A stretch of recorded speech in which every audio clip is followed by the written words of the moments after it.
아버지에게 상장 주식 하나가 있었어요. 근데 그게 5천만 원짜리가 15억 원이 됐어.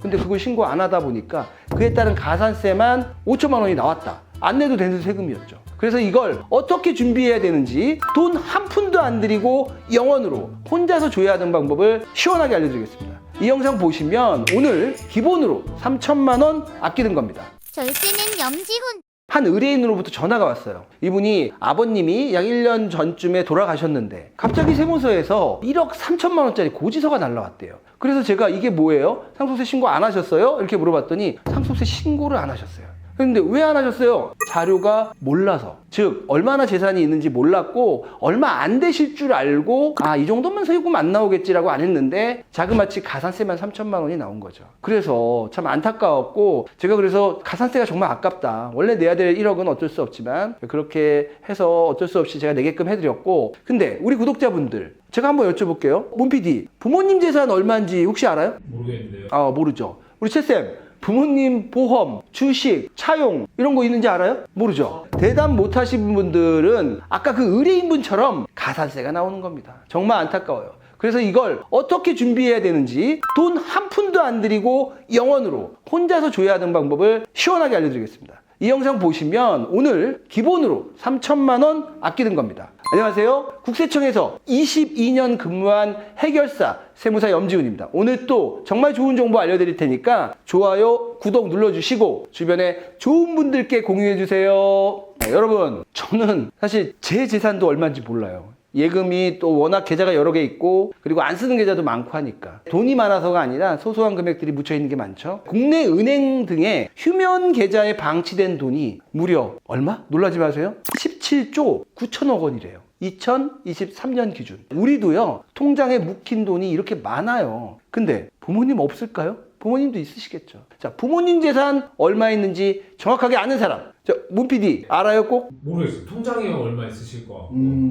보험도 뭐 있으실 것 같고. 다 모르잖아요. 우리가 부모님 재산 얼마 있는지. 그래서 제가 옛날에 세무서에서 이런 것까지 본 적이 있어요. 상속세 신고를 하고 세무조사를 받는데 이분은 부모님 재산을 정확하게 조회 안 한 거예요. 근데 아버지가 주로 쓰는 계좌, 부동산 이런 것들만 넣고 신고를 했는데 아버지에게 상장 주식 하나가 있었어요. 근데 그게 아버지가 월급쟁이였으니까 얼마 안 될 줄 알고 주식을 산지도 몰랐죠. 근데 그게 5천만 원짜리가 15억 원이 됐어. 근데 그걸 신고 안 하다 보니까 그에 따른 가산세만 5천만 원이 나왔다. 안 내도 되는 세금이었죠. 근데 가산세 5천만 원 내고 지금 얼마를 찾았죠? 15억이죠.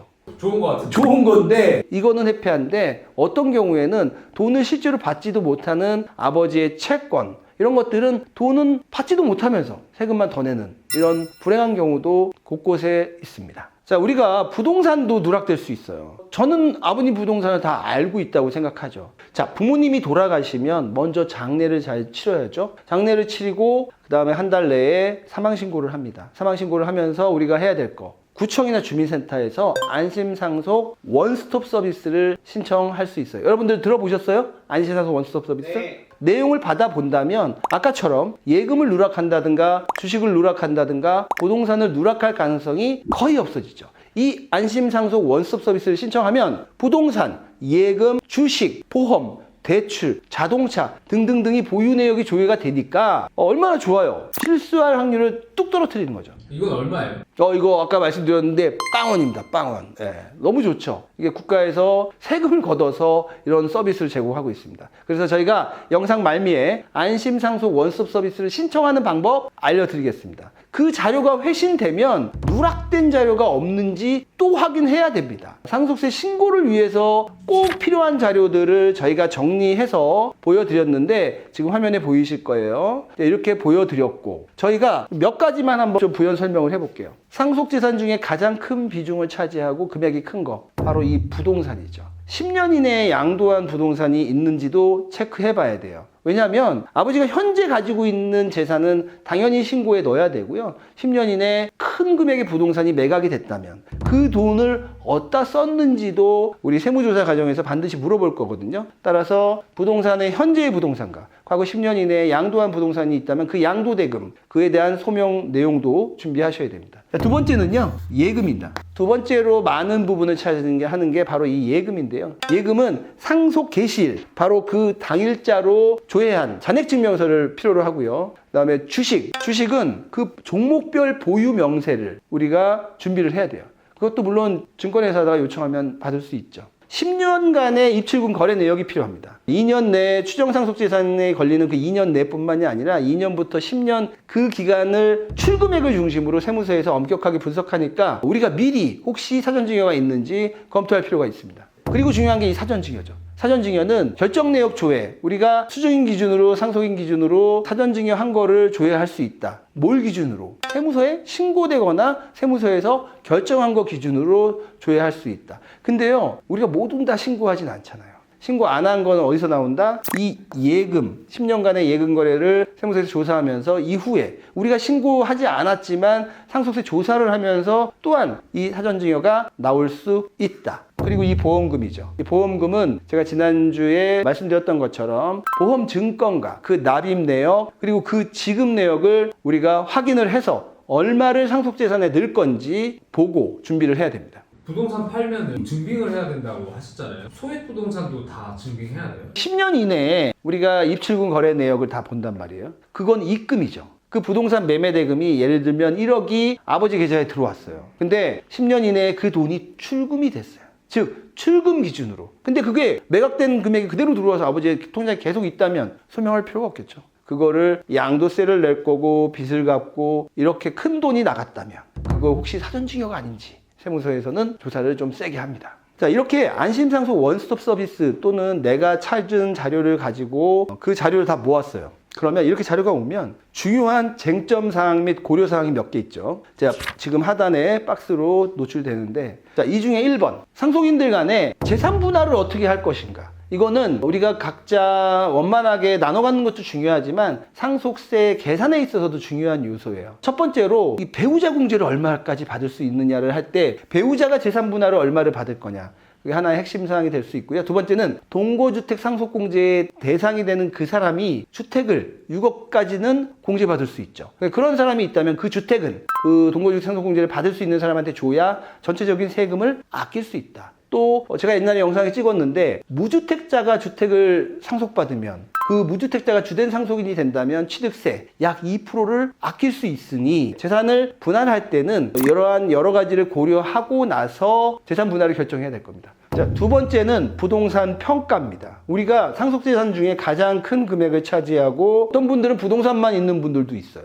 이런 부동산을 평가할 때 평가 순서가 있죠. 부동산을 평가할 때는 그 당의 재산 아버님이 상속해준 그 부동산이 상속 개시를 기준으로 전 6개월, 후 6개월 안에 혹시 매매된 적이 있는지 그게 1번입니다. 근데 이런 경우 별로 없죠. 거의 없는데 혹시 상속 개시일로부터 6개월 이내에 상속세 낼 돈이 없어서 파는 경우가 있죠. 그럼 이게 만약에 10억이다. 10억에 팔렸다. 그럼 그 10억이 이 상속 부동산의 평가액이라는 거죠. 근데 이게 없는 경우가 대부분입니다. 두 번째는 감정평가액입니다. 이 부동산을 감정평가를 받았다면 그 가액이 이 부동산의 시가가 되죠. 그래서 가액을 잘 모르시는 분들은 감정평가를 받아버리고 그걸로 신고하는 게 일반적인 모습이죠. 근데 이 감정평가를 받기 전에 하나 생각해야 될 게 있어요. 이 부동산에 유사매매 사례가액이라는 게 있는지 없는지를 먼저 보는 거죠. 유사매매 사례가액이 뭐냐면요. 아파트의 경우가 일반적인데 내 부동산의 기준 시가의 5% 이내에 있고 또한 면적도 내 부동산의 면적의 5% 이내에 있는 그 부동산의 실제 거래 가액이 있다면 그 가액을 시가로 한다. 이런 규정이죠.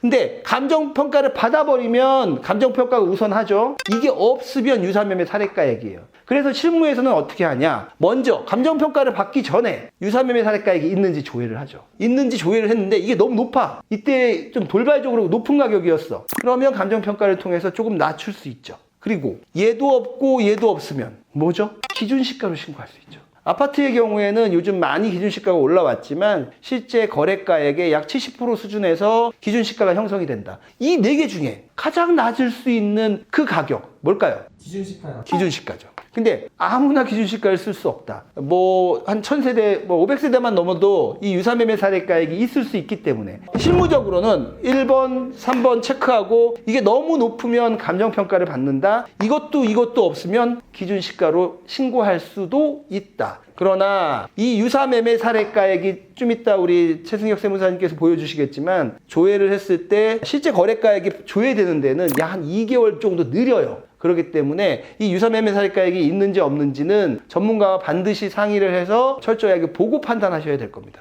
무작정 기준시가로 가면 세금 많이 나올 수 있습니다. 근데 유사매매 사례가 네. 만약에 없다고 네. 확신이 들면 안 받아도 되는 거죠. 네. 4번으로 가야겠네요. 그러니까 요 유사매매 사례가액이 있는지 없는지는 국세청 홈페이지도 활용하고요. 홈택스도 활용하고 인근에 공인중개사무실에 또 물어도 봐야 되고 있는지 없는지 좀 철저하게 봐야 됩니다. 그리고 제가 아까 유사매매 사례가액 뭐라고 그랬죠? 무조건 거래된다고 다 그 단지에 있는 거 무조건 다 아니에요. 면적가, 기준시가가 둘 다 5% 범주 내에 들어와야 된다는 거죠. 그리고 전 6개월, 그 다음에 후 6개월인데 중간에 만약에 상속세 신고가 이루어진다면 신고일까지의 유사매매 사례가액이죠. 근데 2번 감정평가요. 네. 또 돈이 들어가잖아요. 그게 또 꽤 비싼 걸로 알고 있는데 그래서 감정평가 공제를 500만 원까지 가세표준에서 공제를 해줍니다. 2번하고 3번하고 세액 차이가 커요? 세액이 좀 줄어들 수 있죠. 그러니까 유사매매 사례가액이 예를 들면 12억으로 나와 있는데 감정평가를 통해서 11억 5천으로 5천만 원을 낮출 수 있다면 유효세율 30% 적용하면 1,500만 원을 아낄 수 있죠. 근데 감정평가 얼마? 500만 원 쓰고 1,500만 원 아낄 수 있다면 그러면 필요할 때는 감정평가 받아야죠. 사례가액이 6개월 정도 늦다고 하셨는데요. 중개소에서 거래가 됐다는 첩보를 들었어요. 그러면 상속세를 빨리 신고하는 게 유리한가요? 계약일이 중요하거든요. 부동산 계약서를 쓰고 30일 이내에 그 거래가액을 국토부에 신고하게끔 돼 있는데 그 사이에 내가 상속세 신고를 하면 어떻게 될까요? 계약일 다음이잖아요. 그렇기 때문에 이 기준시가로 가는 건 그야말로 좀 위험할 수 있다. 그래서 사람들이 많이 감정평가로 가는 거죠. 근데 여기가 진짜 거래가 없어. 한 1년, 2년 동안 특히 그 평수, 예를 들면 71평인데 그 아파트에 71평은 10세대밖에 없어. 그 10세대 물어보면 되잖아요. 등기부 다 띄워봐도 되지. 그런 확실하다. 기준시가 갈 수 있는 거죠. 자, 세 번째는 주요 고려사항으로 이제 채권 및 채무인데요. 돌아가신 분에게 채권, 받을 돈이 있고 채무, 줘야 될 돈이 있는 경우가 있어요. 근데 이거를 어디를 보면 알 수 있냐면 주로 부모님의 통장의 10년 거래 내역을 보면 알 수 있다는 거죠. 한 1,000만 원 이상의 내역을 쭉 살펴보니까 알 수 없는 사람한테 돈이 갔다. 아무리 찾아봐도 이 돈이 뭔지 모르겠다. 근데 이게 채권인지 채무인지를 알려면 아버지의 핸드폰이나 이메일이나 아버지가 주로 이제 소통했던 창구, 그게 카톡이나 이런 것들을 보면서 그 사람하고의 대화 내용, 이런 것들을 찾아보면 될 것 같아요. 그리고 아버지 금고에 차용증이나 이런 게 있는지를 확인해서 채권이라면 누락하지 않고 신고해야 되고 채무라면 우리가 가세표준에서 차감시켜야죠. 특히 이 채권, 만약에 그런 채권이 있다면 끝까지 아버지의 그 소중한 돈을 찾아내야죠. 네 번째는요, 아까도 말씀드렸는데 사전증여. 세무조사의 핵심이죠. 세무조사를 통해서 세무서에서 얻고자 하는 거는 이 계좌를 철저히 검토해서 사전증여가 있는지, 그리고 상속인이 혹시 부동산을 10년 중에 취득한 게 있다면 그 부동산 취득자금, 그게 뭔지, 전세를 올려갔다? 그랬을 때 그 상속인들의 전세자금, 부동산자금 출처가 뭔지, 그게 바로 사전증여죠. 요거 꼼꼼하게 봅니다. 자, 이렇게 재산, 채무, 공과금, 장려비 이런 것들이 다 파악이 된다면 그 다음은 내가 받을 수 있는 공제 금액이 얼마인지 또 확인해 봐야 합니다. 짧게 설명해 놓은 그 공제 내역에 대해서 박스로 지금 보이실 겁니다. 그 중에 제일 큰 공제라고 할 수 있죠. 우리가 가업상속 공제 이런 것들 빼고 중상층 사람들께서 가장 많이 받을 수 있는 공제, 그게 바로 배우자 공제죠. 배우자 공제를 받으려면 제일 먼저 요건 어떻게 해야 되죠? 배우자가 있어야 됩니다. 배우자만 있으면, 배우자가 없이 혼자 돌아가시면 공제를 하나도 못 받죠. 근데 이 배우자가 살아있다는 그 사실 하나만으로 최소 5억에서 최대 얼마? 30억까지 받을 수 있습니다. 제가 문제 하나 낼게요. 배우자가 살아있어. 근데 돌아가신 남편이 만약에 50억이 있다면 그럼 배우자 공제 얼마까지 받을 수 있는 거예요? 아까 한도 30억이라고 하셨으니까 30억까지 받을 수 있는 거 아니에요? 그렇지요. 뭐 최대 30억. 저는 옛날에 이걸 어떻게 알아들었냐면 재산이 50억이면 남아있는 배우자가 한 명이라도 있으면 한 명이죠. 그러면 재산은 제가 30억까지 공제받는 줄 알았어요. 그래갖고 실제로 제가 공무원 처음 들어왔을 때 이 상속세를 어설프게 공부하고 50억이 있는 분이 돌아가셨는데 배우자 공제를 얼마까지 받을 수 있냐고 물어보길래 한도가 30억이잖아요. 30억까지 받을 수 있어요. 이렇게 말을 했는데 혹시 저 같은 생각을 하시는 분들 있을까봐 배우자 공제 어떻게 계산하는지 제가 짧게 말해볼게요. 배우자 공제를 따질 때는 제가 예전 영상에서도 말씀했는데 배우자가 있고요. 배우자 말고 다른 상속인이 몇 명 있는지가 핵심입니다. 그거에 따라서 배우자 공제 한도가 바뀌는 거예요. 자식이 3명 있어요. 그러면 여기서 우리가 알 수 있는 건 배우자의 법정 지분이 여기는 가중치가 1이고 여기는 1.5니까 배우자가 1.5고 3 플러스 1.5는 4.5죠. 그러니까 배우자의 법정 상속 지분이 1.5 나누기 4.5, 3분의 1이에요. 이 3분의 1이라는 법정 지분 한도를 이용해서 50억 곱하기 3분의 1 하면요. 약 16억 정도 돼요. 16억 7억 정도가 될 거고요. 이 금액과 배우자가 실제 상속받는 그 금액이 예를 들면 15억이라고 할게요. 이 두 금액 중에서 작은 금액, 그게 상속공제 금액이죠. 근데 제가 그것도 모르고 예전에 누가 저한테 물어보는데 30억까지 배우자 공제가 될걸요? 약 한 20년 전에 그렇게 대답한 적이 있어요. 이 한도 5억하고 30억 그것만 기억하시면 안 되고요. 배우자의 법정 지분과 실제 상속받는 그 금액 중에 작은 금액, 근데 이 금액이 만약에 35억이다. 그럼 어떻게 되죠? 30억까지 되는 거죠. 그러니까 알아야 될 게 되게 많아요. 그래서 배우자 공제는 이것 또한 세무사하고 반드시 상의하고 배우자가 얼마를 상속받은지 결정할 때 잘 활용하시면 좋을 것 같아요. 자, 그 다음은 금융재산 공제인데요. 여러 가지 공제 중에서 여러분들이 좀 알았으면 좋겠다는 금융재산 공제에 대해서 말씀드리겠습니다. 금융재산이 뭐가 있을까요? 예금이요. 예금, 주식이요. 주식, 펀드. 펀드도 금융재산이죠. 또 보험도 있어요. 어떤 분들 보험도 되나요? 이렇게 얘기하시는데 제가 상속세 신고 많이 하다 보니까 보험도 되더라고요. 근데 이 금융재산 공제에서의 이 금융재산 부채는 어떻게 하냐 이거지. 부채. 왜냐하면 대출도 있을 수 있잖아요. 그거는 금융재산이 아니라 금융부채니까 우리가 여기 순자를 붙여볼게요. 즉 금융자산에서 금융부채를 차감한 그 순금융자산을 기준으로 해서 금융재산 공제는 결정된다. 놀부심보처럼 내가 금융재산은 공제받으면서 금융부채를 안 빼준다면 형평성이 없는 거죠. 따라서 그 순금융재산이 2천만 원 기준으로 2천만 원도 안 된다. 그럼 얼마를 공제해 줄까요? 예금이 1,000만 원 있어. 그러면 전액. 즉 금융재산 1,000만 원, 금융재산 공제 1,000만 원. 그냥 0이야. 그런데 2천에서 1억. 2천에서 1억이면 또 얼마를 공제해 준다? 일단 금융재산 공제는 20%인데 2천에서 1억인 이 애들은 무조건 2천만 원을 공제해 줘요. 그 말은 뭐냐면 2천이 있나 1억이 있나 금융재산 공제 그 금액은 2천으로 똑같다. 그러면 2천이면 공제받고 0이 되는 거고요. 1억이면 8천만 원이 과세표준에 미친 영향이 있죠. 좀 불공평해요. 2천하고 1억이 똑같다는 건. 그리고 1억부터는 얼마? 20%다. 한 5억이면 금융재산 공제가 얼마일까요? 1억. 10억이면 2억 원이요. 15억이면 3억. 3억인데 한도가 2억. 금융재산이 너무너무 많은 그런 분들한테까지 계속 20% 해주는 거는 좀 맞지 않다. 그래서 2억을 한도로 한다. 즉 순금융재산이 10억 거기까지 2억을 해주죠. 그 넘어가도 계속 2억만 해준다. 이렇게 금융재산 공제 설명해봤습니다. 여러분 오늘 내용 상당히 좀 어렵기도 하고 좀 내용이 복잡한데 지금 마무리로 저희가 안심상속 원스톱 서비스를 실제로 신청하는 방법하고 홈택스에서 유사매매 사례가액 조회하는 방법, 상속세 모의 계산하는 방법까지 저희가 시연해 보겠습니다. 조금만 더 따라와 주십시오.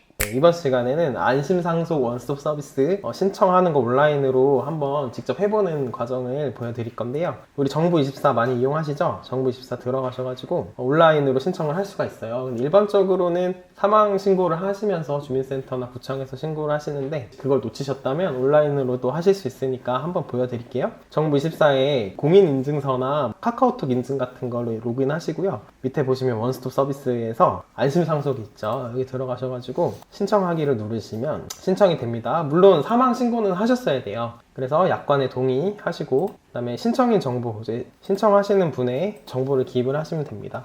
강남구 민원을 어디다 접수할지, 그다음에 신청인 여기 제 정보가 나오네요. 저는 뭐 이렇게 입력을 하시고 넘어가시면 됩니다. 네, 그다음에 사망자 조회 단계인데요. 이제 돌아가신 분 성명과 주민등록번호를 누르시고, 그다음에 전화번호는 이제 선택이니까 기입을 하시고 넘어가시면 됩니다. 그렇게 해서 넘어가시게 되면 그 다음 이제 나오는 게 어떤 서비스를 신청할지 선택을 하는 건데요. 우리가 여기 보시면 예금과 관련된 예금보험공사라던가 은행과 한국예탁원 이런 것들이 나오죠. 이 전체 체크를 다 하세요. 전체 체크를 하셔서 이제 빠짐없이 선택을 하시고요. 국세나 4대 보험료나 뭐 연금 이런 거 다 전체 선택을 하셔가지고 전부 다 이제 그 정보를 받을 수 있도록 그렇게 하시고요. 그 다음에 여기 중간중간에 결과 확인을 어떻게 할 건지가 나오는데요. 문자나 우편이나 직접 방문 수령도 선택을 하시는데, 저희는 이제 보통 문자로 받는 게 편하니까 문자로 클릭을 많이 합니다. 이렇게 뭐 자동차도 조회가 되죠. 자동차, 선, 그 다음 건축물 이런 거 다 클릭을 하시고요.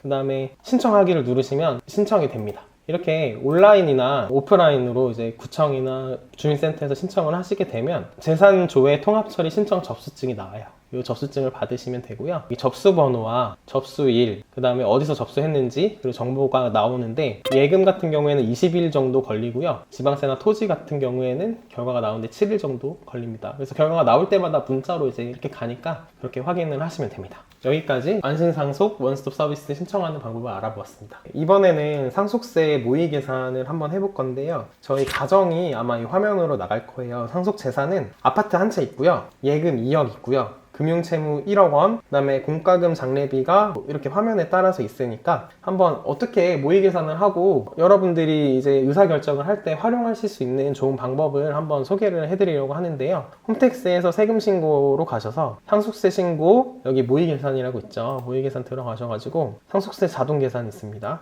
자동 계산을 누르시고 이제 상속 개시일자 오늘로 그냥 하고요. 오늘 촬영하는 날짜예요. 배우자가 있고 배우자 외에 상속인 2명이고 그 둘을 다 자녀라고 이렇게 가정을 하고 한번 해볼게요. 다음을 누르시고, 이 화면은 상속 재산을 넣는 화면이에요. 저희 아파트 있으니까 상속 재산, 상속인, 그 다음에 공동주택으로 하고요. 다음을 누르시고 유사 매매 사례가액을 한번 조회를 해볼 건데, 요건 이제 실제로 매매 사실이 있는 경우 체크를 하는 거고요. 감정평가를 받은 경우 체크를 하는 것이고요. 그 다음에 수용이나 경매가 있으면 여기 체크를 하는 건데, 저는 유사 매매 사례가액이 있다고 가정을 하고 여기 한번 검색을 해볼게요. 이렇게 화면이 나오는데, 그 검색하고자 하는 물건지 주소를 기입을 하시면 됩니다. 한번 이거는 예를 들어서 그냥 아무 아파트나 한번 조회를 해본 건데요. 저희가 이게 상속받는 아파트라고 가정을 하고 여기 매매 사례가액으로 25억 원이 나오죠. 이걸 선택을 하시게 되면 이 금액이 들어가고요. 다음을 누르시면 이렇게 한 번 더 그 주소를 기입을 해야 됩니다. 부동산 소재지 주소를 기입을 하시고요. 그 다음에 면적도 기입을 해주시고 넘어가시면 이 상속재산 하나가 등록이 된 거예요. 이제 아파트가 등록이 된 거고, 추가로 이제 저희 예금도 있으니까 기타 재산 다음 넘어가고, 기타 재산에서 이제 예금을 클릭을 하시고 뭐 어떤 은행인지 평가에 넘어가시면 부동산과 예금, 우리 재산이 25억 3천과 예금 2억 원이 잘 들어갔죠. 그 다음에 넘어가셔가지고 우리 장례비는 1,000만 원, 그 다음에 공과금은 3,000만 원, 채무가 1억 원 있는 걸로 가정을 했죠. 이렇게 기입을 해주시고, 그 다음에 이제 공제사항을 입력하는 란인데요. 저희 금융재산 상속공제가 될 것 같아요. 순금융재산이 예금 2억 원에 채무 1억 원이니까 2천만 원 공제가 될 것 같고요. 넣으시고, 배우자 상속공제는 이제 협의분할 신고가 돼야지만 되는 것이니까 여기 예를 클릭하시고 배우자가 실제 상속받은 금액, 저희는 가정을 예금만 배우자가 상속받았다고 가정을 할게요. 2억 원 배우자가 실제 상속받은 금액이고 기존에 증여받은 건 없다고 가정을 하고요. 공제 적용 한도액도 상세를 누르시고 자동으로 계산되는 이 한도를 반영을 하셔야 됩니다. 그 다음에 세 계산하기를 누르시고 별 다른 게 없으니까 이제 이렇게 마무리를 하시면 이렇게 상속세 신고서대로 이렇게 나오는 거예요. 과세가액과 그 다음에 상속공제와 과표와 세율에 대해서 저희가 지금 납부할 세액이 4억 5천만 원으로 계산된 걸 볼 수 있습니다. 이렇게 여러 가지 재산과 누구에게 분배를 할 건지, 배우자가 얼마를 받을 건지들을 한번 직접 모의 계산을 해보시면서 의사결정에 활용을 하시면 좋을 것 같아요. 네, 여기까지 상속세 신고를 같이 한번 해봤습니다. 절세는 염지훈. 자, 우리 최승효 세무사님의 시연 잘 보셨죠? 오늘은 상속이 발생하면 어떻게 자료를 수집하고 어떤 점을 유의해야 하는지 알아봤고요. 또 부동산 평가 방법 중에서 실제 거래가액과 감정가액이 없을 때 적용되는 유사매매 사례가액 조회 방법과 상속세 모의 계산하는 방법까지 알아봤는데요. 상속세는 현직 국세공무원들조차도 어려워하는 세목이고 주변 세무사와 반드시 상담하고 신고해야 되는 그런 세목입니다. 특히 상속세는 일정한 경우 1년 정도 후에 까다로운 상속세 조사를 받으니까 신중하게 신고하세요. 다음 시간에는요, 가족법인을 이용해서 부동산을 취득했는데 갑자기 거액의 취득세 중과가 나오는 그런 사례 공유해드리겠습니다. 지금까지 국세청에서 22년 근무한 상속세 해결사 염지훈 세무사였습니다. 감사합니다.